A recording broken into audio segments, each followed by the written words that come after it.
Bismillahirrahmanirrahim. Wasala yasilus silah, sesuatu yang sampai atau terhubung dengan erat, hubungan yang erat yang sulit untuk dipisahkan. Silah, Anda pernah dengar istilah silaturahim?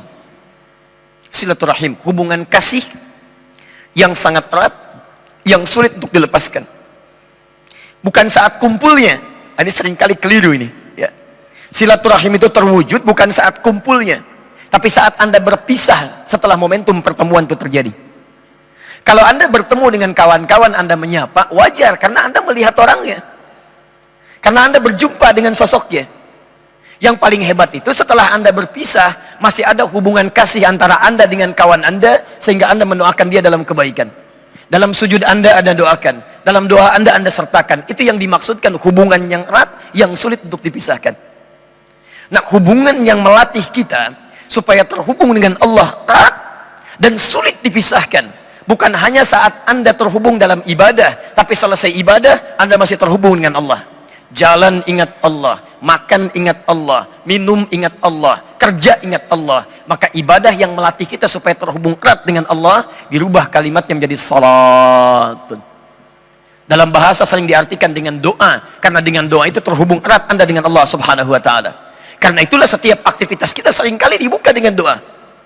Tunjukkan pada saya, mohon maaf ya, tunjukkan pada saya, di kepercayaan mana yang dianggap sebagai agama, yang setiap aktivitasnya melekat dengan doa.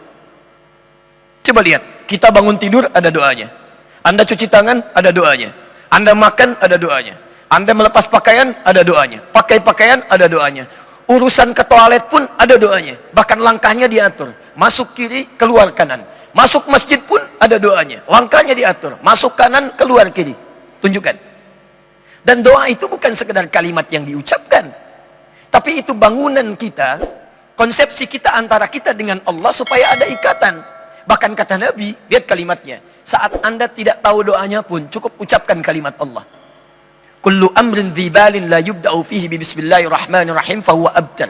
Setiap perbuatan baik yang tidak diiringi kalimat Allah di dalamnya, bismillahirrahmanirrahim, paling singkat bismillah, abtar, terputus hubungan dia dengan Allah, gak ada nilai pahalanya. Bukan sekedar pahala yang penting, tapi hubungan Anda dengan Allah. Mau duduk, bismillah. Mau makan, bismillah. Mau minum, bismillah. Ba di sana itu fungsinya ilsaq, musahabah. Ada 14 jenis ba dalam bahasa Arab. Lihat di kitab Mughnil Labib an Kutubil A'arib, karya Ibnu Hisham Al-Ansari, halaman 15 sampai 59. Di situ ada 14 makna huruf ba. 14 makna. Ba dalam kalimat bismillah itu al-ilsaq wal musahabah. Ilsaq itu sesuatu yang sangat dekat. Makanya lem dalam bahasa Arab disebut dengan lisaq, karena merekatkan satu dengan yang lainnya. Kenapa kalimat bismillah di situ menggunakan ba, fungsinya ilsaq? Artinya orang yang akan mengerjakan sesuatu menyebutkan bismillah, seakan-akan kalimat Allah melekat dalam dirinya. Bismillah, saya akan minum karena Allah. Dan ketika dia minum, dia merasa dekat dengan Allah subhanahu wa ta'ala. Dia merasa dilihat oleh Allah, dia merasa diawasi oleh Allah. Karena itulah orang-orang yang menyebutkan kalimat Allah punya hubungan dengan Allah. Ketika akan minum bismillah, dia tidak akan pernah menyentuh minuman yang tidak disukai oleh Allah subhanahu wa ta'ala. Karena ketika akan dia minum bismillah, dia tahu Allah lihat. Telunjuk yang selalu digunakan untuk tahiyat dalam salat, membangun hubungan dengan Allah. Telunjuk yang digunakan untuk tahiyat tidak akan pernah mengerjakan maksiat. 9 kali Anda gerakan, Anda ucapkan tahiyat. Subuh sekali, zuhur 2 kali, asar 2 kali, maghrib 2 kali, isya 2 kali, 9 kali. Mustahil telunjuk ini ketika selalu digunakan untuk tahiyat, Anda gunakan untuk maksiat. Tanda tangan proyek yang tidak disukai oleh Allah, menulis sesuatu dalam media sosial yang dilaknat oleh Allah, yang tidak disukai oleh Allah, mustahil. Lisan yang digunakan untuk mengucap kalimat Allahu Akbar tidak akan pernah mengagungkan yang lain selain Allah. Lisan yang digunakan mengucap kalimat yang baik-baik dalam salat tidak akan pernah digunakan untuk mengucapkan kalimat yang kotor di luar salat. Karena itulah orang yang salatnya benar, yang kenal dengan Allah, maka perhatikan, bukan saat salat saja dia kerjakan. Quran surah keempat An-Nisa ayat 103, paling kanan agak sedikit ke atas. Lihat konsepsinya. Fa idza qadaytumus shalah, maka jika salat telah tuntas Anda kerjakan, fadhkurullaha, maka orang yang salatnya benar, dia akan langsung ingat kepada Allah subhanahu wa ta'ala. Di salat yang dia kerjakan menjadikan dia ingat Allah. Qiyaman, mau dia langsung berdiri, ingat Allah. Begitu selesai salat, Anda keluar, ingat Allah. Orang yang ingat Allah tidak akan melangkahkan kaki keluar masjid dengan kaki kanannya, pasti kiri. Orang yang ingat Allah tidak akan tertukar sandal. Begitu dia menggunakan sandal orang lain, maka hatinya akan berkata, ini bukan punya kamu, tinggalkan. Karena ingat Allah. Wa qu'udan, duduknya ingat Allah. Wa ala junubikum, bahkan sedang tiduran pun ingat Allah. Ketika setiap orang beringat dengan Allah subhanahu wa ta'ala dalam seluruh aktivitasnya, maka yang terjadi Ali Imran ayat 190. Inna fi khalqis samawati wal ardi wa ikhtilafil laili wan nahari la ayatin li ulil albab. Ayat 191 ya. Alladzina yadhkuruna Allah qiyaman wa qu'udan wa ala junubihim wa yatafakkaruna fi khalqis samawati wal ardi. Rabbana ma khalaqta hadza batila. Subhanaka faqina adzaban nar. Lihat langit, ingat Allah. Orang melihat langit cuma lihat bintang. Bintangnya bagus ya. Orang ini Masya Allah. Ada orang geologis. Dia praktek. Dia cari batu macam-macam untuk menemukan mineral. Masya Allah. Pernah terjadi di Libya. Kami sempat mengajar di kalangan teman-teman Mia. Ada orang yang sebelum belajar. Begitu melihat batu. Nih Ustaz. Luar biasa batu ini. Ada kodenya. Satu begini, satu begini. Setelah dia belajar. Balik lagi apa kalimat yang keluar di lisannya. Masya Allah. Masya Allah, kalau bukan Allah yang menciptakan Ustadz, tidak ada tanda antara satu dengan yang lainnya. Kita bisa bedakan begini, begini, dan begini. Perhatikan, perubahan terjadi. Ini yang disebut di hadis Muslim. Nomor hadis yang ke-8, jilid yang pertama, Kitabul Muqaddimah, posisi paling kiri sebelah atas dari Umar bin Khattab radhiyallahu ta'ala anhuma.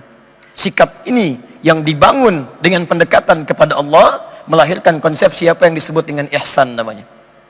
Jadi kalau seseorang sudah dalam aktivitasnya selalu ingat Allah, maka dia akan memastikan semua aktivitasnya sebagai ibadah dan dia merasa diawasi oleh Allah Subhanahu wa taala. Maka perhatikan kalimatnya. Ketika ditanya Nabi Muhammad sallallahu alaihi wasallam tentang ihsan, an ta'budallaha ka'annaka tarahu fa illam takun tarahu fa innahu yarak. Engkau menjadikan seluruh aktivitasmu sebagai ibadah karena Allah dan engkau merasa dilihat oleh Allah sekalipun engkau tak mampu melihatnya. Ya, kita bayangkan. Ini ihsan namanya. Mau makan, merasa dilihat Allah. Mau duduk, merasa dilihat Allah. Mau sholat, sangat merasa dilihat Allah. Itu ihsan. Dan ibadah pertama yang disebutkan di Quran, sholat. Quran, surah kedua Al-Baqarah ayat ketiga. Alladzina yu'minuna bil ghaib wa yuqimuna shalah. Setelah dia yakin terhadap Allah walaupun tak nampak dalam pandangannya, dia coba sempurnakan sholatnya. Nah, ikhwas sekalian, sekarang persoalannya, jika kita ingin menghadirkan kekhusyuan dalam sholat yang dimaksudkan, menikmati sholatnya dan berdampak dalam kehidupan, sebelumnya coba dievaluasi dulu. Dari sekian sholat yang telah kita tunaikan, berapa persen dari sholat itu yang mengingatkan kita dengan Allah Subhanahu wa ta'ala? Antum kerja ingat Allah tidak? Makan ingat Allah tidak? Mendidik anak ingat Allah tidak? Saya cek ya, saya cek. Kalau bapak ibu kedatangan tamu, baik. Bikin makanan tidak? Siapkan makanan.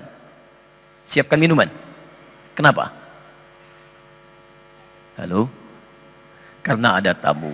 Lihat, orang yang ingat Allah akan beda cara berfikirnya dengan orang yang barangkali belum sampai hubungan dengan Allahnya terjalin dengan kuat. Perhatikan bahasa nabinya. Orang yang dekat dengan Allah ketika kedatangan tamu, kalimat pertama yang muncul yang disentuh imannya. Lihat, man kana yu'minu billahi wal yaumil akhir falyukrim dhaifah. Siapa yang merasa beriman pada Allah dan hari akhir maka muliakan tamunya.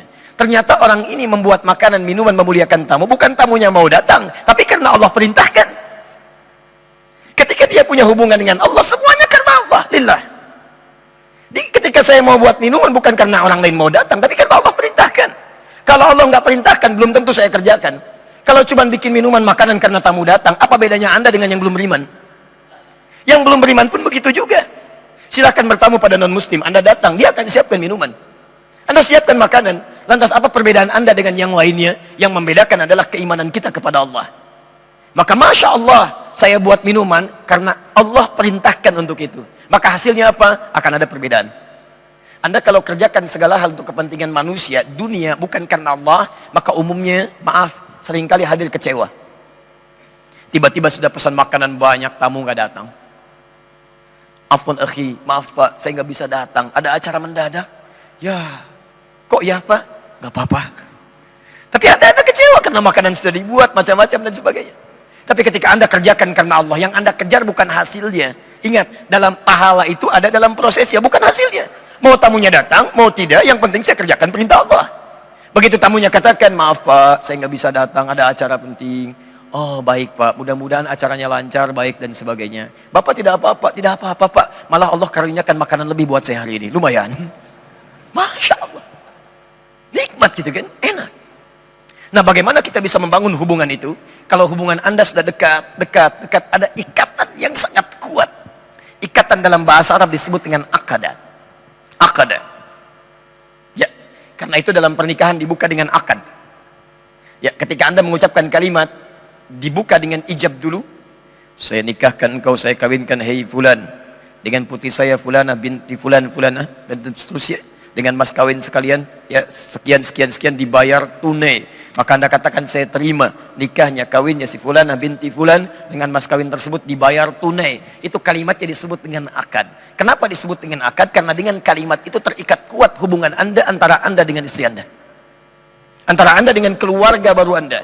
Saking kuatnya disebut dengan mahram bil musaharah. Seperti mahram, kuat. Yang tadinya anak laki-laki ini nggak boleh melihat ibu mertuanya, terbuka hijabnya, sekarang jadi boleh. Yang tadinya tidak boleh menyentuh tangan ibunda mertuanya, sekarang jadi boleh. Akad. Nah, ketika hubungan Anda kuat dengan Allah, dilatih dalam ibadah, dimanapun terikat Anda dengan Allah, maka konsepsi ikatan ini berubah jadi pedoman kehidupan. Dari akadah jadi akidah. Akidah. Akidah itu bukan sekedar keyakinan, tapi keyakinan Anda yang mengikat Anda dengan Allah Subhanahu wa ta'ala, sehingga terbangun hubungan yang kuat antara Anda dengan Allah. Konsepsinya disebut dengan akidah.